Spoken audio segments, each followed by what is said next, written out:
Hello students, मेरा नाम नसीम मोहम्मद। आज इस लेक्चर में हम लोग समझेंगे कोलिगेटिव प्रॉपर्टीज और वेपर प्रेशर। आइए कोलिगेटिव प्रॉपर्टीज की चर्चा की जाए। आप देख रहे हैं यहाँ लिखा गया है कि properties of solution which depend only upon number of solute particles present in the solution but not on the nature of solute are known as colligative properties। देखिए, हर सब्सटेंस का एक अपना प्रॉपर्टीज होता है। प्रॉपर्टीज क्या क्या होता है? उसका बॉइलिंग पॉइंट होता है, फ्रीजिंग पॉइंट होता है, डेंसिटी होती है, सोल्युबिलिटी होती है। उसी तरह सॉल्यूशन के भी प्रॉपर्टीज हैं। सॉल्यूशन के प्रॉपर्टीज ये देखिए यहाँ पर लिखाया गया है। ये लोअरिंग ऑफ वेपर प्रेशर में कमी, एलिवेशन इन बॉइलिंग पॉइंट, यानी बॉइलिंग पॉइंट में क्या होगा? इंक्रीजमेंट होगा, बढ़ोतरी। डिप्रेशन इन फ्रीजिंग पॉइंट, यानी फ्रीजिंग पॉइंट में क्या होगा? कमी। ऑस्मोटिक प्रेशर, ये सब प्रॉपर्टीज जो है ना सॉल्यूशन का है। इसे कोलिगेटिव प्रॉपर्टीज क्यों कहते हैं? ये सब जो है चारों जो है सॉल्यूशन का प्रॉपर्टीज है। इसे कोलिगेटिव प्रॉपर्टीज इसलिए कहा जाता है क्योंकि ये चारों प्रॉपर्टीज, ये सॉल्यूशन का प्रॉपर्टीज वो किस पर डिपेंड कर रहा है? सोल्यूट पार्टिकल्स जो सॉल्यूशन में मौजूद हैं, सोल्यूट पार्टिकल्स के संख्या पर डिपेंड करता है। सोल्यूट पार्टिकल्स की संख्या अगर कम होगा तो ये प्रॉपर्टीज क्या होगा? अफेक्टेड होगा, वेरी करेगा। अगर सॉल्यूशन में सोल्यूट पार्टिकल्स की संख्या ज़्यादा होगा तो ये प्रॉपर्टीज भी क्या होगा? इफेक्टेड होगा। मीन्स अगर जो है सोल्यूट पार्टिकल्स की संख्या अगर चेंज करता है तो उसी तरह वेपर प्रेशर में भी क्या होगा? चेंजेज होगा। बॉइलिंग पॉइंट में भी चेंज होगा, फ्रीजिंग पॉइंट भी क्या करता है? चेंज करेगा। माने ये सब प्रॉपर्टीज क्या होगा? इफेक्टेड होता है, चेंज करता है। तो यहाँ कह सकते हैं, यहाँ पर जो है कि सॉल्यूशन का जो प्रॉपर्टीज जो यहाँ लिखा गया है, ये सब प्रॉपर्टीज क्या करता है? सॉल्यूशन में जो मौजूद है सोल्यूट पार्टिकल, उसकी संख्या पर डिपेंड करता है। तो सॉल्यूशन का जो प्रॉपर्टीज सॉल्यूशन में उपस्थित सोल्यूट पार्टिकल्स की संख्या पर डिपेंड करता है, उस प्रॉपर्टीज को, सॉल्यूशन के उस प्रॉपर्टीज को कोलिगेटिव प्रॉपर्टीज कहा जाता है। सॉल्यूशन का प्रॉपर्टीज जो यहाँ 4 दिया गया है, ये चारों के चारों प्रॉपर्टीज किस पर डिपेंड करता है? तो सॉल्यूशन में जो उपस्थित है सोल्यूट पार्टिकल्स, उसकी संख्या पर निर्भर करता है। तो जो प्रॉपर्टीज सॉल्यूशन का सोल्यूट पार्टिकल्स की संख्या पर निर्भर करता है, तो उस सॉल्यूशन के प्रॉपर्टीज को कोलिगेटिव प्रॉपर्टीज कहा जाता है। और वो जो है यहाँ पर जो है not depend on the nature of solute particles, यानी सोल्यूट पार्टिकल्स के नेचर पर वो निर्भर नहीं करता है। मीन्स हुआ कि सोल्यूट एसिडिक है या बेसिक है, या साइज उसका छोटा है या बड़ा है, इससे कोई लेना देना नहीं है। केवल जो है डिपेंड करता है number of solute particles means हो गया मोलिक्यूल्स भी हो सकता है, आयंस भी हो सकता है, उसकी संख्या पर डिपेंड करता है। अगर वो सोल्यूट पार्टिकल की संख्या अगर चेंज करता है तो जो ये प्रॉपर्टीज है, ये प्रॉपर्टीज भी क्या करता है? चेंज करता है। तो इसलिए ये चारों प्रॉपर्टीज जो है, ये 4 सॉल्यूशन का प्रॉपर्टीज है, ये जो है सोल्यूट पार्टिकल की संख्या पर डिपेंड कर रहा है, इसलिए इसको क्या कहते हैं? Colligative properties. तो ये चारों प्रॉपर्टीज सॉल्यूशन का प्रॉपर्टीज है, ये चारों के चारों प्रॉपर्टीज सोल्यूट पार्टिकल्स की संख्या पर निर्भर कर रहा है, इसलिए इस प्रॉपर्टीज को हम क्या कहते हैं? Colligative properties. अगर सॉल्यूशन का प्रॉपर्टीज अगर सोल्यूट पार्टिकल्स पर अगर डिपेंड नहीं करता है तो उसे कोलिगेटिव प्रॉपर्टीज नहीं कहेंगे। लेकिन ये जो है प्रॉपर्टी जो है ये सोल्यूट पार्टिकल की संख्या पर डिपेंड कर रहा है, इसलिए इसे कोलिगेटिव प्रॉपर्टीज। अगर कोलिगेटिव प्रॉपर्टीज कोई भी अगर दिमाग में बात आती है कोलिगेटिव प्रॉपर्टीज, तो मीन्स हुआ कि वो सॉल्यूशन का प्रॉपर्टीज है, और वो प्रॉपर्टीज किस पर डिपेंड कर रहा है, नंबर ऑफ सॉल्यूट पार्टिकल्स पर डिपेंड कर रहा है। ये दिमाग में बात आ जानी चाहिए, और न कि वो नेचर पर डिपेंड कर रहा है कि उसका सॉल्यूट पार्टिकल्स छोटा हो या बड़ा हो, या एसिडिक या बेसिक हो। वो सिर्फ किस पर डिपेंड कर रहा है, number of solute particles. Number of solute particles अगर चेंज करता है, ये प्रॉपर्टीज भी क्या होगा, इफेक्टेड होगा। देखिए किस किस कंडीशन में ये प्रॉपर्टीज इफेक्टेड हो सकता है। यहां पर हम दे रहे हैं कि देखिए, यानी कोलिगेटिव प्रॉपर्टीज डायरेक्टली प्रोपोर्शनल होगा नंबर ऑफ सॉल्यूट पार्टिकल्स। जैसे जैसे नंबर ऑफ सॉल्यूट पार्टिकल्स अगर माने के चेंज करेगा, वैसे वैसे यानी solution, colligative properties mean solution का प्रॉपर्टीज, कोलिगेटिव प्रॉपर्टीज भी क्या करता है, चेंज करता है। यही कोलिगेटिव प्रॉपर्टीज है, सॉल्यूशन का प्रॉपर्टीज है, ये भी क्या करता है, चेंज करता है। क्योंकि ये जो है सॉल्यूशन का प्रॉपर्टीज बिल्कुल वो डिपेंड करता है किस पर, नंबर ऑफ सॉल्यूट पार्टिकल्स पर। तो नंबर ऑफ सॉल्यूट पार्टिकल्स अगर चेंज करता है, तो कोलिगेटिव प्रॉपर्टीज भी क्या होगा, चेंज करता है। देखिए अब यहां पर हम जो है, यहां पर चर्चा है नंबर ऑफ सॉल्यूट पार्टिकल्स, माने सॉल्यूट, हम सॉल्यूट का सिलेक्शन हम कैसे करते हैं। अगर हम सॉल्यूशन हम बनाते हैं तो हम सिस्टम देखते हैं, यानी सॉल्यूशन देखते हैं कि वो किसका किसका सॉल्यूशन है। सॉल्यूट का सिलेक्शन हम ऐसे करते हैं कि जो कंपोनेंट माने डिजॉल्व सब्सटेंस को बोलते हैं, जो घुल जाता है, डिजॉल्व सब्सटेंस को हम सॉल्यूट बोलते हैं। ये पुराना डिफिनीशन है, ओल्ड डिफिनीशन है। यहाँ पर जो है मन मीन्स हुआ कि सॉल्यूशन हम बनाते हैं तो कम से कम दो सब्सटेंस यानी दो कंपोनेंट होगा। तो जो कंपोनेंट है ना एक्सेस में होता है, the component of solution which is present in excess, जो एक्सेस होगा वो सॉल्वेंट होता है। अदर कंपोनेंट क्या हो जाएगा, सॉल्यूट हो जाएगा। अगर सिस्टम जो है हम सॉल्यूशन बनाते हैं, solution of solid in liquid, solid in liquid, अगर इसका हम सॉल्यूशन बनाते हैं तो स्वाभाविक है कि अगर इस तरह का सॉल्यूशन होगा, एक सॉलिड होगा दूसरा लिक्विड होगा, तो उसमें सॉलिड जो है अक्सर जो क्या होगा, स्मॉल होगा, स्मॉल एक्सटेंट में होगा, स्मॉल अमाउंट होगा, और लिक्विड क्या होगा, लार्ज होगा। तो इस केस में हम बता सकते हैं कि ये स्वाभाविक है कि सॉलिड और लिक्विड का सॉल्यूशन होगा तो उसमें सॉलिड क्या होगा, स्मॉल अमाउंट होता है, तो ये सॉल्यूट हो जाएगा और ये सॉल्वेंट होगा। अगर सॉल्यूशन होता है solution of liquid in liquid, liquid in liquid, दोनों लिक्विड है, सॉल्यूशन तो बनाते हैं कम से कम दो कंपोनेंट होना चाहिए, दोनों लिक्विड है। तो अगर जो है यहां पर देखिए ये स्मॉल अमाउंट है, ये लार्ज है, तो लार्ज है तो ये हुआ सॉल्वेंट, ये क्या हुआ, सॉल्यूट। अगर दोनों लिक्विड है तो मुश्किल है कहना कि सॉल्यूट और सॉल्वेंट कौन कौन सा होगा। तो जो स्मॉल अमाउंट होगा लिक्विड वो सॉल्यूट होगा, जो लार्ज अमाउंट होगा वो क्या होता है, सॉल्वेंट होता है। लेकिन अगर सॉलिड और लिक्विड का बनाते हैं तो स्वाभाविक है कि यहाँ पर एक्सेस क्या होता है, लिक्विड होता है, लिक्विड तो वो सॉल्वेंट की तरह बिहेव करेगा, और ये क्या हो गया, सॉल्यूट की तरह। तो इस तरह हर सॉल्यूशन में हम सॉल्यूट की पहचान कर सकते हैं। हम सिस्टम देख लेते हैं वो सॉल्यूशन बना किससे है, उसमें सॉल्यूट, सॉलिड और लिक्विड है कि दोनों क्या है, लिक्विड है। इस तरह हम पहचान कर लेते हैं।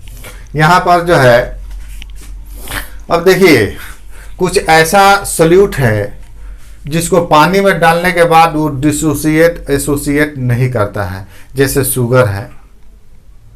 जितना नंबर ऑफ पार्टिकल्स उसका होगा उतना ही वो सॉल्यूशन में क्या होगा, मौजूद होगा। यूरिया है वो डिसोसिएट नहीं करता है, टूटता नहीं है, यूरिया हुआ, शुगर हुआ। लेकिन कुछ ऐसा माने का सोल्यूट है जो क्या करता है, या तो एसोसिएट कर जाएगा या डिसोसिएट कर जाता है। अगर डिसोसिएट करता है या एसोसिएट करता है, अगर डिसोसिएशन होगा तो उसमें सॉल्यूट पार्टिकल्स की संख्या क्या होगा, बढ़ जाता है। अगर एसोसिएशन होगा उसमें सॉल्यूट पार्टिकल्स क्या हो जाता है, कम हो जाता है। सॉल्यूट पार्टिकल्स की संख्या होती है क्या हो जाती है, कम हो जाती है। जैसे अगर हम ले लेते हैं, अगर NaCl हम ले लेते हैं, अगर इसको हम माने के पानी में हमने डाल दिया, सॉल्यूशन बनाया, तो देखिए एक पार्टिकल्स, ये एक पार्टिकल है, एक पार्टिकल्स और Cl माइनस में ये टूटेगा तो कितना है, 2 पार्टिकल्स प्राप्त हो जाएगा। अगर एक पार्टिकल अगर है तो किस में चेंज होगा, वो आयंस में टूट जाएगा, तो एक पार्टिकल 2 पार्टिकल में चेंज कर गया। तो यहाँ पर नंबर ऑफ सॉल्यूट पार्टिकल्स क्या कर गया, बढ़ जाता है। उस हालत में कोलिगेटिव प्रॉपर्टीज भी क्या होगा, नंबर ऑफ सॉल्यूट पार्टिकल ये बढ़ेगा तो ये भी क्या होगा, चेंज कर देता है। जहां नंबर ऑफ सॉल्यूट पार्टिकल्स बढ़ेगा तो कोलिगेटिव प्रॉपर्टीज मीन्स हुआ ये जो प्रॉपर्टीज है वेपर प्रेशर में और कमी होगा, बॉइलिंग पॉइंट और थोड़ा सा बढ़ जाएगा, फ्रीजिंग पॉइंट में और क्या होगा, कमी हो जाएगी। अगर एसोसिएशन होता है, एसोसिएशन जैसे मान लेके देखिए अगर मान लेके कार्बोक्सिलिक एसिड लेते हैं, फॉर्मिक एसिड या एसिटिक एसिड, तो फॉर्मिक एसिड जो है इस तरह जो है एक मॉलिक्यूल है ना, 2 मॉलिक्यूल जुटकर एक मॉलिक्यूल बन जाता है। देखिए फॉर्मिक एसिड का ये हम OH, और दूसरा फॉर्मिक एसिड देखिए ऐसे लिख रहे हैं, ये है COH और यहाँ से हो गया CO, SUH, यहाँ से ये हाइड्रोजन बॉन्डिंग बना लेते हैं, ये हाइड्रोजन बॉन्डिंग। तो इसका माने होगा दो एसिड फॉर्मिक एसिड मिलकर क्या होगा, एक बन गया। तो 2 पार्टिकल्स जुट गया तो एक पार्टिकल बन गया। तो इस केस में नंबर ऑफ सॉल्यूट पार्टिकल्स क्या होगा, कम हो जाएगा। तो प्रॉपर्टीज भी क्या होगा, ये कोलिगेटिव प्रॉपर्टीज भी क्या करता है, चेंज करता है। तो यहाँ पर देखिए अगर डिसोसिएशन होता है या एसोसिएशन होता है, उस केस में number of solute particles change करता है, तो कोलिगेटिव प्रॉपर्टीज यानी सॉल्यूशन का प्रॉपर्टीज भी क्या होगा, ये चेंज करता है। यह मोटा मोटी हुआ कि कहने का मकसद है कि जब हम सॉल्यूशन हम बनाते हैं तो उसमें सॉल्यूट और सॉल्वेंट होता है कि नहीं। तो उसका सॉल्यूशन जो बना है उसका भी अपना प्रॉपर्टीज है। तो जो प्रॉपर्टीज जो लिखा गया है, ये सब प्रॉपर्टीज है सॉल्यूशन का, वो किस पर डिपेंड करता है, उस सॉल्यूशन में जो मौजूद है सॉल्यूट पार्टिकल की संख्या पर डिपेंड करता है, न कि सॉल्यूट के नेचर पर डिपेंड करता है।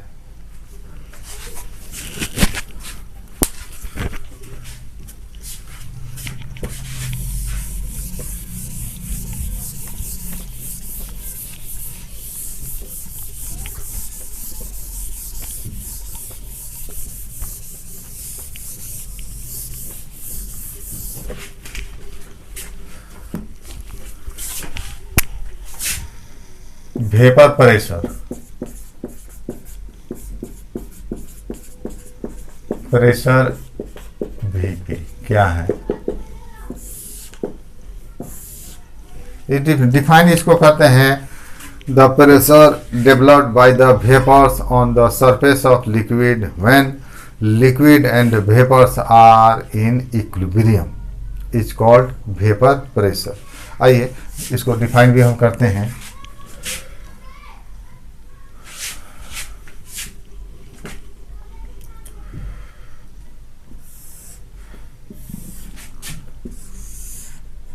कोई भी हम लिक्विड ले लेते हैं, वाटर अगर लेंगे तो वो भी लिक्विड है, सॉल्यूशन भी लेंगे तो वो भी क्या है, लिक्विड है। कोई भी लिक्विड हो तो यहाँ हम H2O लिक्विड ले लेते हैं, H2O लिक्विड। तो ये लिक्विड का जो है ये H2O L दे रहे हैं, लिक्विड है H2O लिक्विड। ये लिक्विड जो है लिक्विड मॉलिक्यूल्स, अगर ये क्लोज वेसल अगर ले लेते हैं, क्लोज वेसल, तो ये वाटर जो है ये वेपर्स में चेंज करता है। ये लिक्विड मॉलिक्यूल्स किस में चेंज करता है, वेपर्स में चेंज करता है। इसको बोलते हैं इवेपोरेशन बोलते हैं। और ये जो है वेपर्स में चेंज करता है और तुरंत किस अवस्था में आ जाता है, इक्विलिब्रियम में आ जाता है। इसको ऐसे साइन देते हैं।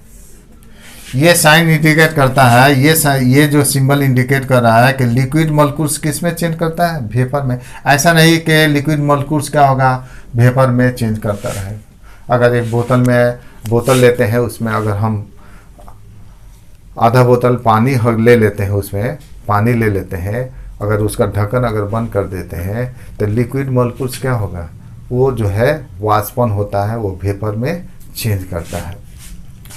ये चेंज करेगा। तो ऐसा नहीं कि वो वेपर से लिक्विड मॉलिक्यूल्स वेपर में चेंज करता रहेगा। एक स्थिति ऐसी आती है कि वो इक्विलिब्रियम में आ जाता है।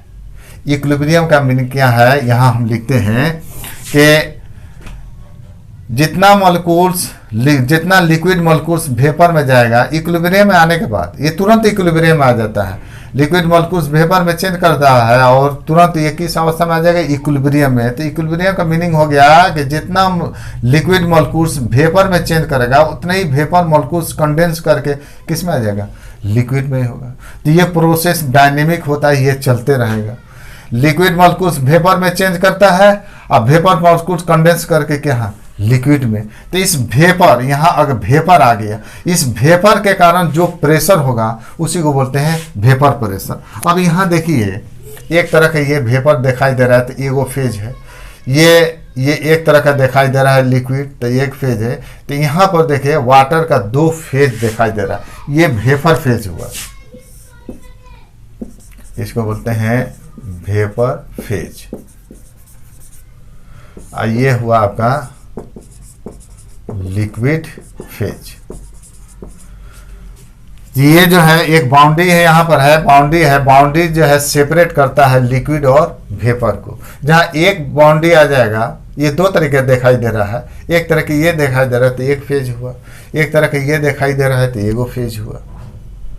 तो ये दोनों फेज को जो है, ये सेपरेशन, एक बाउंड्री यहाँ सरफेस दिखाई देगा, ये बाउंड्री दिखाई देगा जो दोनों फेज को क्या करता है, सेपरेट करता है। तो ये वेपर फेज, ये लिक्विड फेज। तो यहाँ से देखो, लिक्विड मॉलिक्यूल जो है वेपर्स में चेंज करता है और इक्विलिब्रियम, इसका हम साइन में बता रहे हैं। जैसे ऐसे हमने दिया है, ये है आपका लिक्विड है, ये आपका वेपर्स है। तो यहाँ हम लिख देते हैं इवेपोरेशन, वाष्पन। ये जो है लिख रहे हैं कंडेंसेशन।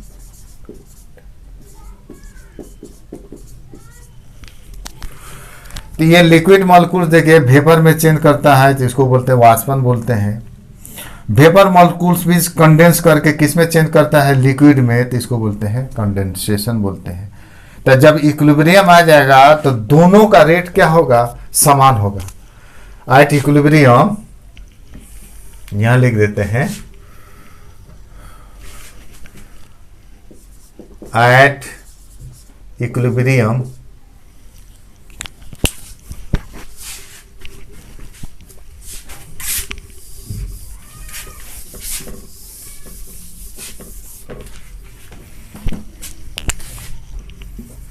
at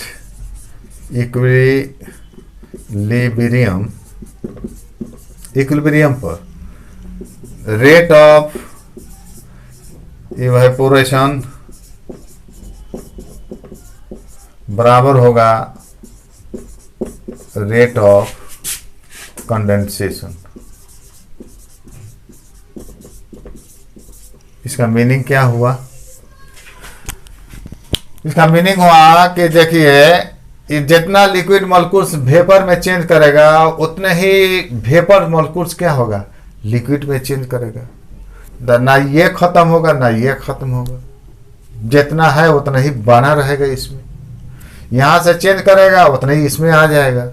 तो इस तरह इस वेपर्स के कारण इस लिक्विड पर जो प्रेशर डेवलप करता है, उसी प्रेशर को क्या बोलते हैं, वेपर प्रेशर बोलते हैं। वेपर्स के कारण भाप मान वाष्पन जो होता है, भाप के वेपर्स के कारण लिक्विड के सरफेस पर जितना प्रेशर क्या होता है, डेवलप होता है, उस प्रेशर को बोलते हैं वेपर प्रेशर, यानी वेपर के कारण प्रेशर को बोलते हैं वेपर प्रेशर। तो कोई भी लिक्विड अगर होता है तो स्वाभाविक है कि वो चेंज करेगा किस में, वेपर्स में चेंज करता है। उस वेपर्स के कारण जो प्रेशर डेवलप करता है उस प्रेशर को बोलते हैं vapour pressure.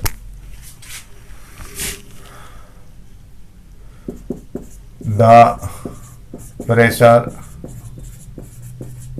Developed by vapours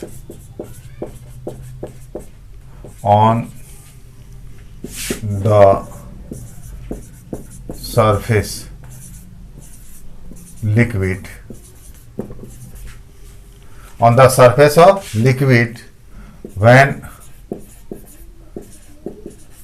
liquid and vapors are in equilibrium is called vapor pressure।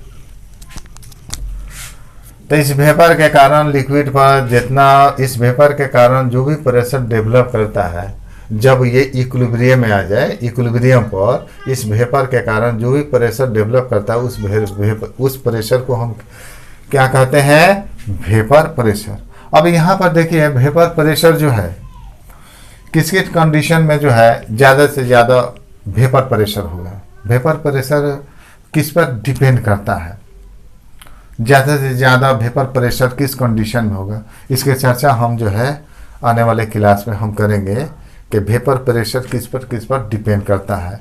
Temperature पर डिपेंड करता है, नेचर ऑफ सॉल्वेंट पर डिपेंड करता है, उसमें उसका नेचर ऑफ सॉल्वेंट मीन्स हुआ कि उसका बॉइलिंग पॉइंट कम है या ज़्यादा है, पोलर और नॉन पोलर नेचर पर डिपेंड करता है। बहुत से फैक्टर है जिस पर डिपेंड करता है वेपर प्रेशर।